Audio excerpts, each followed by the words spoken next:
మన రక్షకుడైన యేసుక్రీస్తు నామంలో అందరికీ వందనాలండి. ఈరోజు దేవుని మాటలు గలతీయులకు రాసిన పత్రిక 5వ అధ్యాయము 16వ వచనము. నేను చెప్పున్నదేమనగా ఆత్మానుసారముగా నడుచుకొనుడి, అప్పుడు మీరు శరీరేచ్ఛను నెరవేర్చరు. ప్రియమైన దేవుని బిడ్డలారా, దేవునితో సంబంధం ఏర్పరచుకుని హ్యాపీగా ఉన్న సమయంలో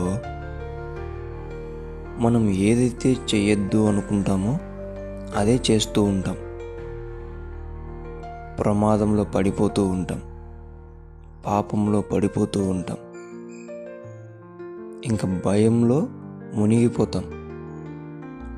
అలా చేయకూడదు, అలా నేను పడిపోకూడదు అని గనక నీవు ఉంటే నీవు దేవుడు ఇచ్చిన ఆత్మ చెప్పిన మాట వినాల.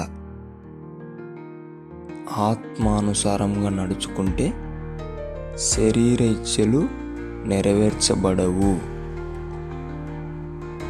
ఎప్పుడు ప్రార్థన చేయమన్నా ప్రార్థన చేయాలి, ఎప్పుడు వాక్యం చదవమన్నా వాక్యం చదవాలి, ఎప్పుడు సువార్త చేయమంటే అప్పుడు సువార్త చేయాలి. నిన్ను దేవుని ఆత్మ ఎలా నడిపిస్తే అలా చేసుకుంటూ వెళ్ళిపోతే గనక నువ్వు శరీర ఇచ్చలను అస్సలు నెరవేర్చలేవు. ఎప్పుడైతే ఆత్మ చెప్పిన మాట వినకోకుండా వెనకడుగు వేస్తావో అప్పుడు నీ శరీరము నీ మీద అధికారం చూపిస్తుంది. కాబట్టి దేవుని బిడ్డలారా, శరీరానికి అధికారం ఇవ్వకుండా నీలో ఉన్నటువంటి దేవుని ఆత్మకు అవకాశం ఇచ్చి చూడు. నీవు అనుకున్న రీతిగా దేవుడు కార్యం చేస్తాడు. నువ్వు పాపంలో పడిపోకుండా, నీవు భయంలో పడిపోకుండా, నువ్వు చింతలో పడిపోకుండా దేవుడు నీకు తోడైండునుగాక. ఆమేన్. ప్రార్థిద్దాం. యేసయ్యా, మీకు వందనాలు, స్తోత్రాలు నాయనా.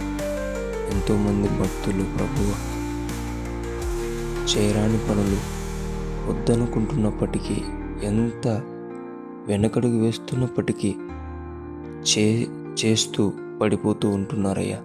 అటువంటి బిడ్డలను జ్ఞాపకం చేసుకోండి.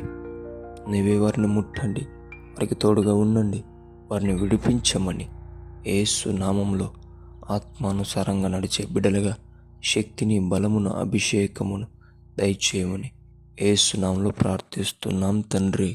ఆమేన్.